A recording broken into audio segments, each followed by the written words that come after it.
Hello, this is Richard Wilson, and welcome to Module 10 in our mini-series on how to start a family office.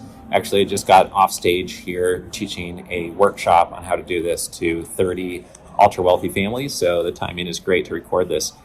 This module is going to be on the top $1 million mistakes that a lot of my clients have made or are making in real time right now.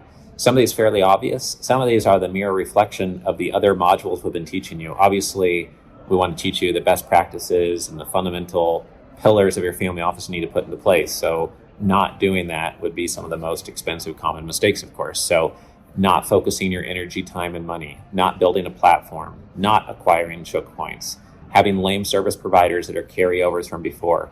Maybe you want to keep your CPA who's been doing your bookkeeping for 15 years, but maybe you want to layer on top of them a proactive tax planner. Maybe you want to keep an attorney who's familiar with where everything is, but layer on top a more strategic family office quality legal advisor or an offshore trust and estate planning advisor or onshore advisor.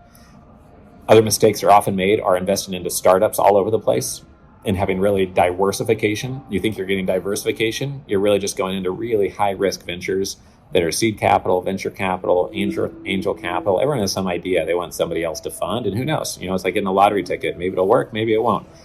We don't invest into any startups. We look for things that are already making money, that have learned how to crawl out of the ocean, walk on their own, and then we help them move faster and go faster. The only exception would be a strategic investment in a niche we know really well, where we created our wealth and where we have assets on our balance sheet already. Some of the other mistakes would be going and buying a $20 million dream home. You're probably going to want to move again in 3 to 5 years. You're probably going to end up owning 3 to 5 or 7 different homes at once over time. We've had a client that bought a home for $15 million on an island, lifted it up, rotated it 40 feet so they had a better view from the kitchen of the ocean. And they bought that at top of the market. And so that's a dangerous thing to do. Super luxury homes can go down by 3 to 5, even $10 million in value in rough economies. And they may have been on the market for years. And then you have your exit, you come along and you pick it up. The day you want to sell that thing, especially if you did $1 million renovation, like one of my clients, you're not going to get your money back out. You just burned millions of dollars. People work their whole life to make that. If that's what you enjoy, and that's what you want to spend your time and money on, so be it. But some families regret going top of the market and buying top of the market.